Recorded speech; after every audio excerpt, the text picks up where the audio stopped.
इंसान को भक्ति क्यों करनी चाहिए? सेवा और नाम जप कलयुग की मेन बात। जब हमारे पितृ हम पे नाचते हैं तो जब पितृ लोक में है तो नाच कौन रहा है? भक्ति का विशेष महत्व है जीवन में। तो दोस्तों नमस्कार, आप लोगों का स्वागत है हमारे चैनल के साथ। और तो आज आए हम तेड़ेश्वर भगवान के दरबार में, और दरबार में आने का कारण है हमारा कि भक्ति के संबंध में हम यहाँ पर आए हैं। और हमारे साथ है तेड़ेश्वर भगवान के उपासक और हमारे साथ है अजय बैसवाण, जो कि तेड़ेश्वर भगवान के दरबार से जुड़े हुए व्यक्ति है। तो गुरुजी, सबसे पहले मैं आपसे पूछना चाहूंगा कि इंसान को भक्ति क्यों करनी चाहिए? सबसे पहले जो मेन बात है कि भक्ति इंसान क्यों करे। अगर मैं किसी को बोल दूं भक्ति कर, वो क्यों करेगा? बिल्कुल सही बात। तो मैं सबसे पहले पूछना चाहूंगा आपके माध्यम से कि इंसान को भक्ति क्यों करनी चाहिए? देखिए, कलयुग के लिए जो है भक्ति की विशेष महत्ता बताई गई है। जी। कलयुग केवल नाम आधारा, सुमिर सुमिर नर उतरो पारा। कलयुग में जो है नाम जप है। क्योंकि आप कलयुग में देखोगे हर चीज में मिलावट है। जी जी जी। दूध में मिलावट, दही में मिलावट, सब्जियों में मिलावट है ना। जी। तो हर चीज में मिलावट है, शास्त्रों में भी मिलावट है। लेकिन पहले जो हमारे ऋषि मुनि थे, जो वेद हैं, उन्होंने हमें क्या दे दिया है कि नाम की महिमा रहेगी कलयुग में। जी। तो नाम जप से जो है हमारे अहंकार को खत्म किया जा सकता है, जो हमारे अंदर अहंकार है। क्योंकि कोई भी पद मिलेगा हमें, हम अगर कहीं किसी पोस्ट में जाते हैं तो हमारे अंदर वो अहंकार आ जाता है। जी जी। वैसे ही भक्तों के ऊपर भी है कि जैसे आपने देखा होगा, जो बड़ी बड़ी सिद्धि साधना भक्ति करते हैं, उनके अंदर अहंकार है कि मैं इतने समय तक जो हूँ व्रत रखता हूँ। आज गुरु जी, सबसे पहले मैं आप इंटरेस्टिंग बात बताता हूँ। मैंने देखा वीडियो के माध्यम से, अपने आंखों से तो नहीं देखा, मैंने देखा जो ऋषिकेश में एक माता है, वो हाथों में जौ उगा देती है। तो इसके पीछे क्या है कारण है? ये कोई चमत्कार है या कोई देव कृपा है या कोई सिद्धि है? देखिए, ये देवता की शक्ति भी कह सकते हैं, इसको सिद्धि भी कह सकते हैं। क्योंकि देखिए, जिससे हम जिस प्रकार की हमारी संकल्प की भावना होगी, देवता हमें वो दे सकते हैं। देवताओं में वो सामर्थ्यता है। ये चीज हो सकती है कि नहीं हो सकती? बिल्कुल हो सकती है। क्योंकि जो हो रहा है, देखिए, देवता जो लोहे की चाबुक होती है वो मारते हैं अपने। जी। क्यों मारते हैं? इसका कारण देवता जानते हैं। जी।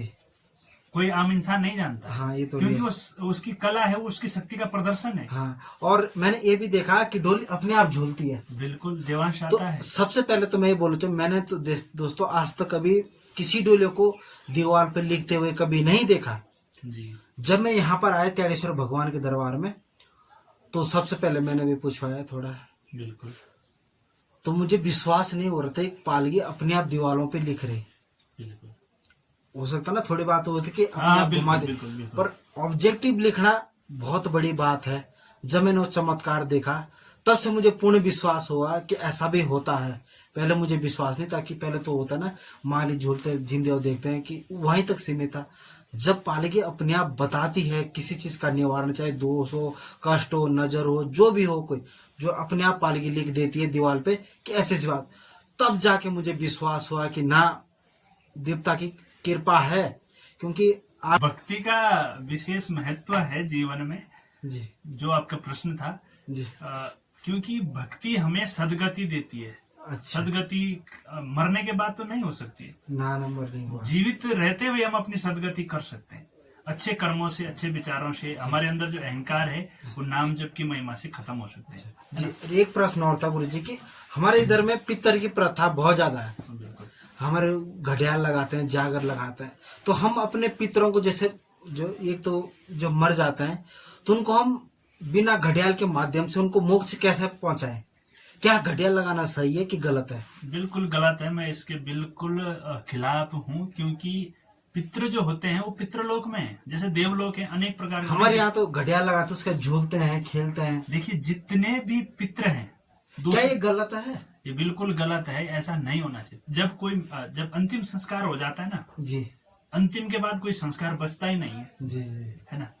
और जब हमारे पितृ हम पे नाचते हैं, तो जब पितृ लोक में है तो नाच कौन रहा है? पहले तो हमें इसको जानना है। इसका मतलब वो अधोगति में मरा होगा, एक्सीडेंटल केस, वो प्रेत बन रहा है। एक बात है, पितृलोक क्या सबसे बड़ा लोक होता है क्या? पितृलोक सबसे बड़ा लोक है पितृलोक। देवता इसके नीचे। क्या पितृ नाचते हैं कभी किसी के शरीर में? देखिए, पितृ नाचते नहीं है, प्रेत नाचते हैं।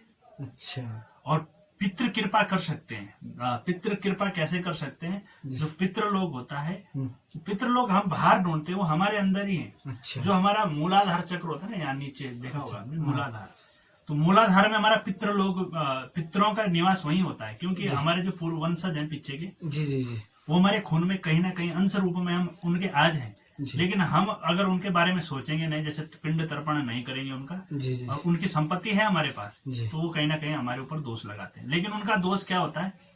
फोड़े फुंसियां, ये पितरों का है। लेकिन जो प्रेतों का होता है, वो वंश में वृद्धि नहीं करने देगा, और शादी मांगलिक कार्यों में जो है नुकसान कर देगा, विघ्न का उत्पन्न। तो मतलब इसके हम निदान कैसे पाए? इससे क्या करना चाहिए हमें? किस विधान से इसकी पूजा करनी चाहिए? देखो, अगर पितृ दोष का ही निकलता है, पितृ दोष, पितरों का एक डायमेंशन होता है, एक साल में खुलता है जब श्राद्ध पक्ष आता है, उसी समय हमारे पितृ जो है विचरण करने आते हैं। जी जी जी, या फिर अमावस्या में आते हैं, जी, है ना, क्योंकि पितृलोक का एक दिन एक साल के बराबर होता है। जी, जब एक दिन होता है उनका, तो हमारा यहाँ एक साल होता है जब श्राद्ध पक्ष आता है, जी जी, है ना।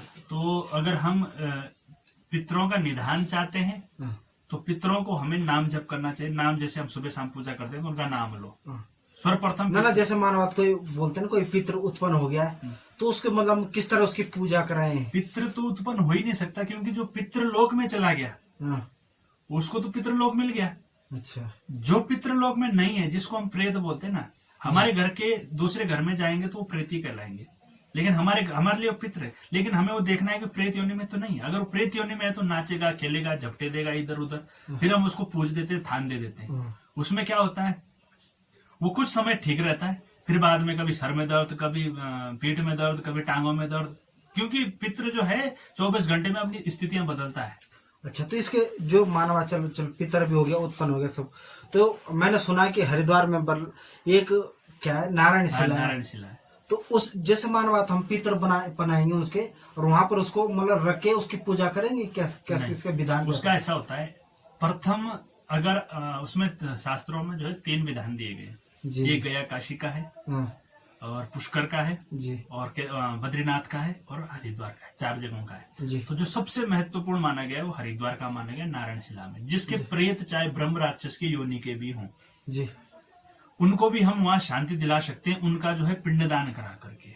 अच्छा, वहाँ प्रेत शिला है, प्रेत शिला में ही उनका जो है पिंडदान होता है। अच्छा, वहाँ पर हमको पितर ले जाना पड़ता है, जो बना रखा है वहाँ पर पिंड पांड कराओ पूजा पंडित के द्वारा। उसके बाद जो है कभी पितरों की पूजा, जब पिंडदान होता है, पिंडदान के बाद पितरों की पूजा नहीं होती है। अच्छा, उसके बाद भगवान की पूजा होती है। तो ये तो होगी पितरों के विषय में बात। अब रही देव के विषय में बात। बिल्कुल, क्योंकि ये कलयुग आ गया है, कहीं ना कहीं देवता भी हम लोगों से पीठ फेर रहे हैं। बिल्कुल, हमारे उत्तराखंड देवों की भूमि कहा गया है उत्तराखंड को। बिल्कुल, आप देखो कि कण कण में यहाँ देव बसे हैं, बोलते हैं ना कि और जगह देवता क्यों नहीं गए। बड़े बड़े शहर देवताओं ने वहां पर छोड़ के उत्तराखंड में शरण ली। बिल्कुल सही बात है। सबसे बड़ी, हम इतने भाग्यशाली लोग हैं जो हमें देवभूमि उत्तराखंड में हमने जन्म लिया, और यहाँ पर अनेक प्रकार, देखो चीज तो एक ही है पर नाम अलग अलग है। सच्चाई है। बोलते हैं इंसान तो एक है, खून तो एक है, पर इंसान अलग अलग है। बिल्कुल, लोगों की सोच भी अलग अलग है। तो यह बात ही हमारा जो मेन टॉपिक था आज तक, भक्ति मार्ग पे, पितरों के मार्ग पे आप लोगों को भक्ति क्यों करनी चाहिए, कैसे करनी चाहिए। देखो, अगर इंसान को मोक्ष पाना है तो भक्ति तो करनी पड़ेगी, क्योंकि इंसान अगर भक्ति नहीं करेगा तो इंसान मार्ग से भटक जाएगा। क्योंकि हमेशा अच्छे काम करो, जो असहाय लोग हैं उनकी मदद करो, जो कोई गरीब है उनकी सहायता करो, जो भूखा है उसको खाना खिलाओ, जो प्यासा है उनको पानी पिलाओ। मेरे साथ है अजय बैसवाण। तो आपको भी कैसा लग रहा है, जो मतलब भक्ति मंडली से जुड़ के और त्याड़ेश्वर भगवान के दरबार से जुड़ के आपको कैसा लग रहा है? देखो, पहले कैसा था और अब कैसा है? तो मैं आपके जीवन में परिवर्तन, परिवर्तन आया कि नहीं है? देखो, मैं भी अपनी बात जो है आप सभी के बीच रखना चाहता हूँ। जी। तो मैं भी पहले जो है मांस तो नहीं खाता था, लेकिन गलत संगत में था, मतलब बहुत सी गलतियां की है। लेकिन जब से मैं महाराज जी के चरणों में आया हूँ, तो महाराज जी की कृपा इतनी रही है कि महाराज जी ने मेरे को ऊपर ही उठाया है। कभी जो है मतलब गलत काम नहीं कराया मेरे से। जी, जी, और ना गलत काम कभी महाराज जी करने देंगे। और जो है भक्ति का जो मार्ग है जी, वो सबसे अच्छा मार्ग है, उत्तम मार्ग है। इस मार्ग में जो आ गया तो वो मतलब तो मुक्ति उसको मिलेगी, ये निश्चित है जो भक्ति में आएगा। तो सबसे पहले कई लोगों ने तो इसको रोजगार बना दिया है। तो ये चीज कई तो सबसे जैसे माना बात, कोई लोग जाते हैं देखो, एक इंसान रहता है, वो परेशान रहता है बेचारा, वो अपना कष्ट का निदान करने के लिए जाता है किसा। तो कोई तो लोग ऐसे होते हैं, पहले पर्ची कटवाते हैं, 500 की पर्ची कटवाते, कोई ऐसा बोलता है मेरे को इतना दे। ये जायज है कि नहीं है? देखो ये चीज देखिए, इस विषय में मैं कहना चाहूंगा कि पहले का जो समय था, लोगों के पास पैसा नहीं था, है ना, तो देवता क्या बोलता था, मुझे 100 रुपये दो, क्योंकि वो उस समय के हिसाब से वो बहुत ज्यादा है। हाँ, और आज जो देवता का मैंने देखा है, कोई जैसे कोई गलती कर देता है तो बोलता है कि 100 रुपये, तो 100 रुपये तो होता ही नहीं है आज के जमाने में। तो लोग जो है 101 रुपये रखवा देते हैं या 1100 रुपये रखवाते हैं। क्योंकि एक जगह में गया था तो उसने 1100 रुपये जो है उनका जो है वो रखवा दिया। बोला कि वो तो उस समय था, अब का समय अलग है। अगर बड़ी इंटरेस्टिंग बात है। अगर दंड रखवाना है तो ऐसा रखाओ जो उसको भी लगे कि यार दंड दे रहा हूं मैं देवता का, है ना। तो रही दूसरी बात की कलयुग में यही भक्ति है, क्योंकि सेवा और नाम जप कलयुग की मेन भक्ति है। अगर ये है, क्योंकि देखिए बड़े बड़े यज्ञ कराओगे, इनका नाम का फल जा चुका है, सार जा चुका है। बड़ी बड़ी कथा कराओगे, क्योंकि अभी बिकने लगी है ना, ये तो में बिकती नहीं, इनका बाजारीकरण हो गया। हाँ, ये बिकने लगी है, इसका सार चला गया, इसका जो फल था वो निकल चुका है, अब नहीं मिलता है इसका। अब आप नाम जप करो, उसका फल मिलेगा, सेवा जितनी आप कर सकते हो उसका फल मिलेगा। मैंने कहीं से मतलब थोड़ा पढ़ा था इसके बारे में कि भगवान ने कहा था कि कलयुग में अगर नाम जप करेंगे, देखो भगवान ने ये भी बात बोली थी कि कलयुग में अगर मुझे कोई स्मरण करेगा, बिल्कुल स्मरण करेगा, तो मैं हर मनोकामना पूरी करूंगा। बिल्कुल सच्चा। और कलयुग में जो अगर देवताओं की अगर भक्ति करेगा तो देवता उसका फल अवश्य देंगे। अगर आप कलयुग में भक्ति नहीं करेंगे तो आप कई परेशानी से दूर रहेंगे, मतलब होता है ना, कष्ट पीड़ा, घर की पीड़ा, हर चीज से ये रहेंगे। तो एक ही मार्ग है कि आप पूजा अपने इष्ट देवता, भगवान ने बोला कि आप मेरे पास आने की कोई जरूरत नहीं है। देखो आप जो घर में अपने पूज रहे हैं ना, उसको भी पूज रहे तो समझो कि मुझे ही भोग लग रहा है। ये बात सही है क्या गलत? बिल्कुल। भगवत गीता में इसका जो है वर्णन भगवान श्री कृष्ण कहते हैं कि जितने भी देवता हैं, भूत हैं, जो भी जिस रूप में पूजा लेता है, मैं ही लेता हूँ, लेने वाला मैं ही हूँ। लेकिन तुम अगर मूल में मुझे समझोगे तो तुम मुझ तक आओगे, अगर उसी देवता तक रहोगे तो तुम उनके लोक में चले जाओगे। कहने का तात्पर्य, अगर पितृ पूजा करोगे तो आपको पितृलोक मिलेगा, देवता की पूजा करोगे तो देवलोक मिलेगा, यानी इंद्र की सभा में आप रहोगे। और अगर मेरी पूजा करोगे तो आप सीधा मेरे पास बैकुंठ में आ जाओगे। तो ये बात मेरे दिल में भी कई दिनों से मतलब खोल रही थी कि ये बात सत्य है कि नहीं है। आज आपने सबके सामने मतलब ये खोल के रख दी कि ऐसा भी होना चाहिए। तो दोस्तों, अगर आपको वीडियो अच्छी लगी तो मेरे चैनल लाइक और सब्सक्राइब और शेयर करना ना भूलें। जय हो त्यागेश्वर भगवान, जय हो रुद्रेश्वर महाराज, जय हो राजा रघुनाथ। तो धन्यवाद दोस्तों, मिलते हैं आपको एक और नई वीडियो के साथ।